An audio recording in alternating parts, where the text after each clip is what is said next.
Welcome back to the Fantasy Backpack, where we carry people to championships. Now, I realized I hadn't done a video on the trades that happens, mainly the two, Demarius and Tate. So I just wanted to just give a quick opinion on what I think the effects are, and also to get you familiar with the underlings, those guys that are now going to be a thing in fantasy. You're going to see their name pop up on the stat sheet, whereas you wouldn't before now. So before I get started in the video, though, remember to like, subscribe, hit the notification button, because I realize you don't get to see videos unless you hit the notification button. You can ignore the videos, but at least you know it's out there and you get to see the videos. So make sure you subscribe. Help your boy out, okay? Subscribe. So let's get into the receivers.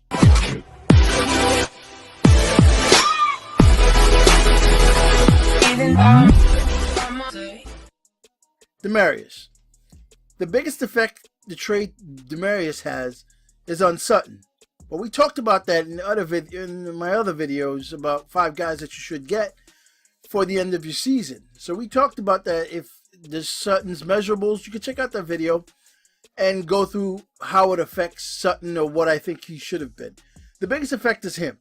His target share now goes from 13% to Demarius's was at 21, so it'll go to like 19, because I'm guessing they're gonna give Saunders more. I'm guessing they give Saunders more targets now instead of it just going to a rookie. He is still a rookie, but he's damn sure deserving of more. The matchup against Houston is pretty good, not great.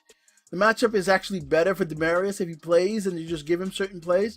Because like I've been saying, Bradley Roby is a terrible cornerback. And Demarius has been going against him in practice all the time. So Demarius is like, all right, just let me play, let me do my thing, and he will dominate Roby if that's who they put on him.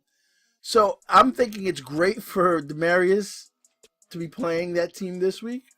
Sutton going forward is going to be great.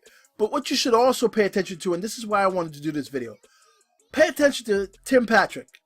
Now, Tim Patrick is a wide receiver that they haven't used. He actually played. He's gotten he was running like 7 routes once in week 5 and then week 8. So you knew they were thinking about trades at both of those times because he actually ran routes in those games. And he's the backup, but his measurables are ridiculous. Here's the thing. Denver has a bunch of receivers that can actually play. So I don't even know if Saunders is going to be there next year because their receiving backup core is actually so good. So I want you to pay attention to Patrick. He caught a touchdown last week. I think he only had 1 target in the end zone and he caught the touchdown. He's a guy that mosses people. I don't know if you've seen them do mossing where he catches over people. He's a guy that does that very well. You know, his measurables are fantastic. So when you see his name pop up, I want this to be the first place that you hear it, so that when it pops up, you know who he is and you know that it isn't just some random guy.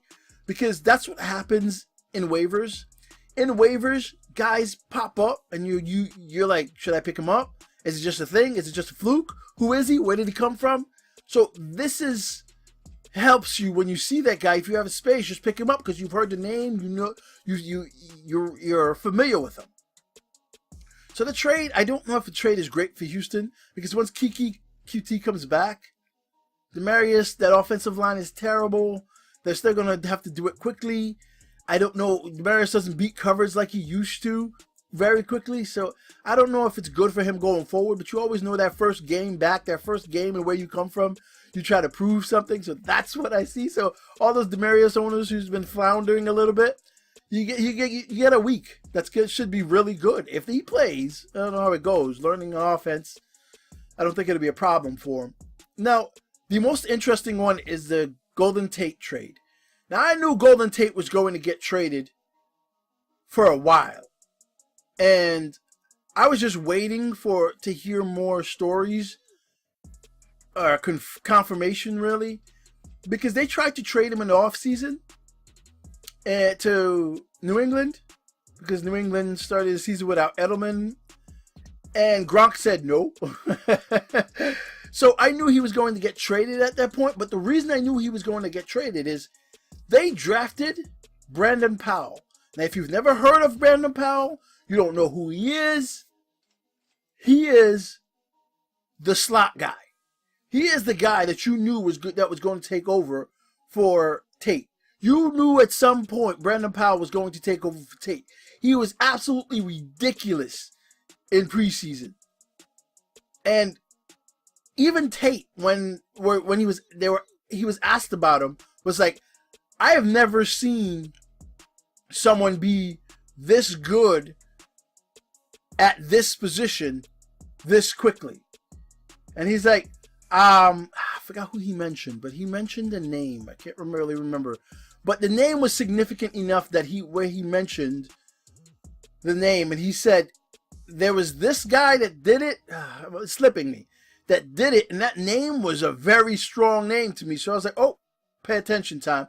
And he wanted to take the guy under his tutelage, Powell, under his tutelage, to make sure and to teach him what he knew. He said, this guy reminds me of a young me, but better. So he was going to teach him. Powell has been inactive for the entire season. And this is how you knew Golden Tate was going to be traded. Last week was the first time Powell was active. They only used him on punt returns. But you're like, why are they activating a slot guy who's never going to play because he is only a slot guy for this game? When teams do that, they intend to trade you. Whether they have a trade partner or not is something else. But you knew that they intended to trade him, and it was because they knew they had Powell waiting. So I don't look at Jones and Galladay as some people who are just all of a sudden going to have a huge uptick in targets. Powell is going to take a large percentage of those. Now, he hasn't played, so TJ Jones has played because TJ Jones can play multiple positions. So I'm going to be curious to see how they divvy up between Powell and TJ Jones. Powell is going to take over that slot job, hands down. So when you see Powell's name pops up, 5 catches for 45 yards one game, you're like, who is that? And then the next game, 7 catches for 90 yards or something. Just, if you see it, you have a roster, and he does get 5 catches or whatever for a certain amount, and you just know where you heard it, know that it is a guy I think you should pay attention to, so that way when you see it on waivers, you're like, there's no second guessing. You'll do it quicker. And that's how waivers get away from you. You don't know the guy, you're guessing, you're trying to do your own research, you may not have the ability to, and then boom, the next week he's this, and then you have to bid for him, you don't have waiver position. It sucks. So this is just to get you ready. Tate going to Philly. Tate's an extension of their run game, so it's better for their run game. Zach Ertz might get a little downtick in targets, but he's still going to be up there, so it doesn't really affect him too much. Aguilar, we used to think Aguilar could be an outside threat, so I think we're going to get to see whether he can be an outside threat or not, because Tate is the slot guy. I don't think the Eagles might mess around moving him in and out, but Tate's the slot guy. They might move Tate outside, and then you see him catch those screens where he goes back inside. If I see him outside, I'm expecting something like that, right? So I don't think they're going to mess around too much. Aguilar is the one that gets hurt. So if you were just using Aguilar on PPR because he was a safe guy that was going to get like 9 targets and do nothing with it, then he's the one that's affected much. But other than that, that's the way I see these trades. Powell is the guy that I would keep an eye out for just to see what happens. Spin the fantasy backpack. Get in. Let's win a championship together.